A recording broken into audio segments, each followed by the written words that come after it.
联合报的评论只有一处倒是说到了点子上，那就是特朗普的言论让岛内感到了紧张。台湾联合报在1月10号有文章评论，川普的扩张言论不仅无助于解决当前的国际问题，反而可能加剧全球和台湾的紧张局势。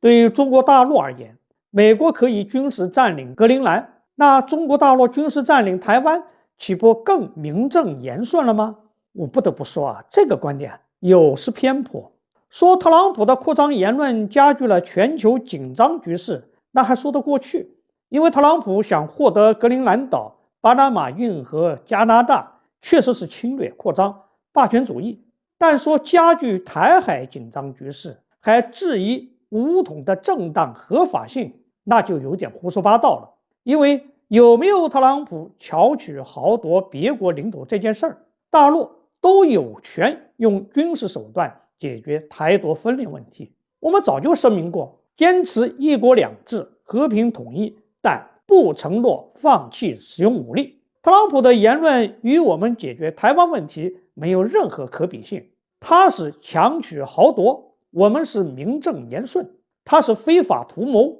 我们是合法合理；他是侵略扩张，我们是历史回归。这怎么有可比性呢？如果非要把特朗普的言论与解决台湾问题联系起来，倒是可以问问那些质疑中国用合法手段解决台湾问题的美西方政客，反对所谓单方面改变台海现状，那特朗普图谋他国领土的性质是什么呢？误称大陆推进统一是所谓吞并，那特朗普凭空夺取他国领土应该叫什么呢？中国完成统一难道不是名正言顺吗？与中国建交的183个国家都承认只有一个中国，联合国也有历史决议，中华人民共和国政府是全中国人民唯一合法的政府呀。联合报的评论只有一处倒是说到了点子上，那就是特朗普的言论让岛内感到了紧张。因为一来特朗普将台湾比作笔尖，而大陆是桌面；二来特朗普认为台湾偷走了美国的芯片生意；